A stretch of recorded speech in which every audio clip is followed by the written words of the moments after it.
Hello, everyone. I'm Simon Preston, and welcome back to Reggae Boys Commentary. Thank you so much for tuning in to another video on this channel. Really appreciate it.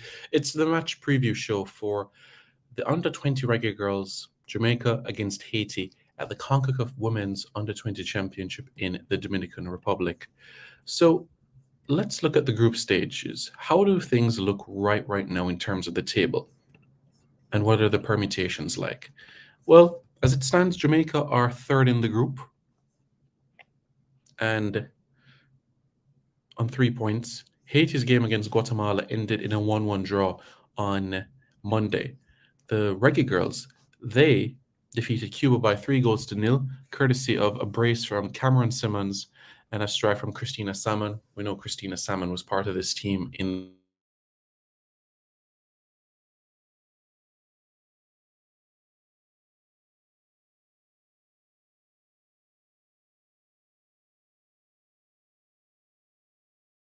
the 2020 edition of the tournament results.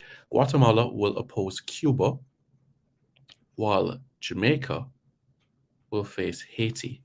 Now, if Guatemala defeats Cuba, the best that Jamaica can come is second in the group, because Guatemala would move to 7 points. Jamaica can't get to 7 points. If Cuba and Guatemala draw, Guatemala would go to 5 points while Cuba goes to 1 point. But if Cuba wins, Jamaica can still very much finish at the top of the group. Just like a draw in the Guatemala-Cuba game would ensure that Jamaica could win the group. Jamaica against Haiti always going to be a difficult encounter. Remember, Haiti is actually the first Caribbean team to qualify for FIFA Women's Under-20 World Cup. Trinidad has done so at under-17 level, but at under-20 level, it was Haiti, and Haiti did so in 2018, and some of those players have transformed into the senior team, like Mondessier and Dumine. They've transitioned into the first team. And let me tell you all something, that the young lady that I've spoken about, Dumine, she's still only 18.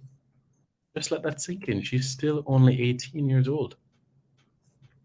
Still only 18 years old. So she's doing great things.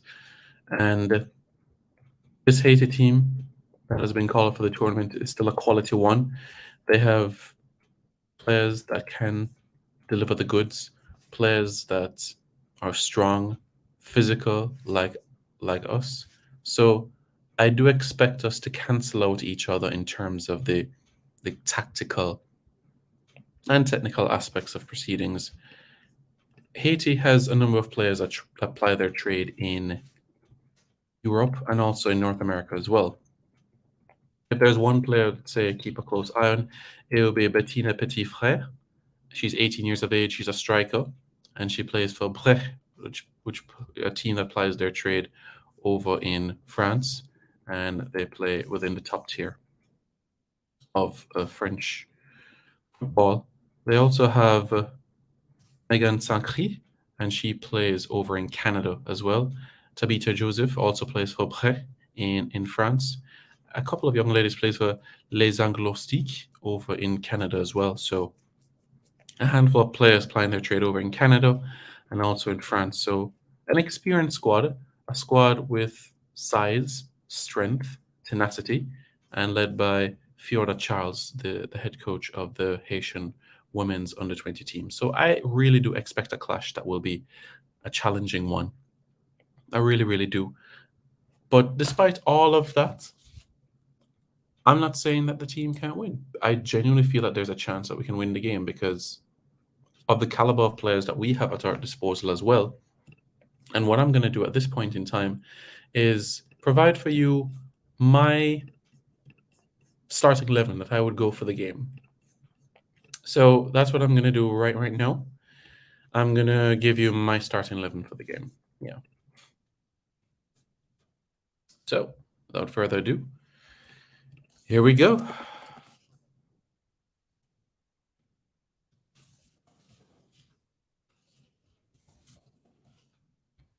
So as you can see on the screen, I am almost finished the back four.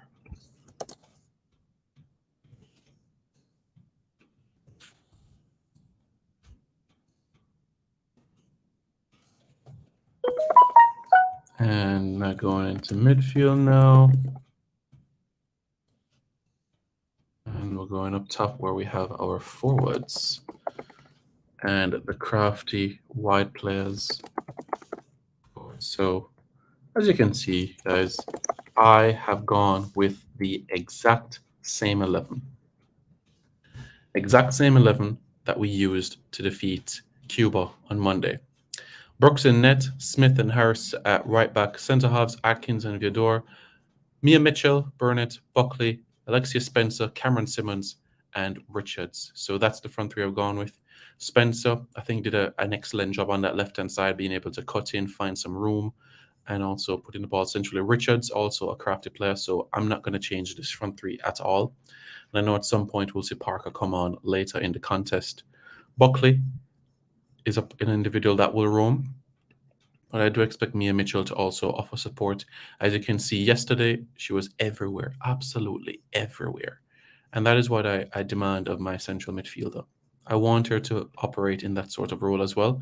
And I'm looking forward to see what she offers in these sorts of areas as well. So I'm looking forward to it. And the back four remains the same for me. And of course, Brooks in net has a stern responsibility on hand. So I feel that it's a contest that we're capable of winning. I feel that it's a game that we can go there, we can win. And I do believe that it's an encounter that once we keep that 11, I know it was only a 1 day break before the games, 1 day of recovery. But then if we get to the round of 16, it's going to be 3-4 days. So that's more time for the girls to gel. I just need to have our best team or close to our best team on the field.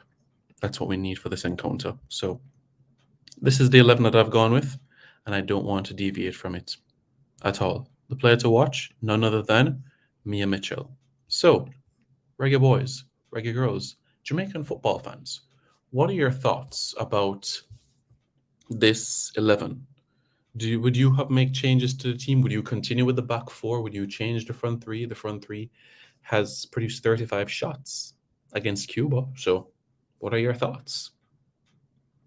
And my prediction for the game? Jamaica 2, Haiti 2.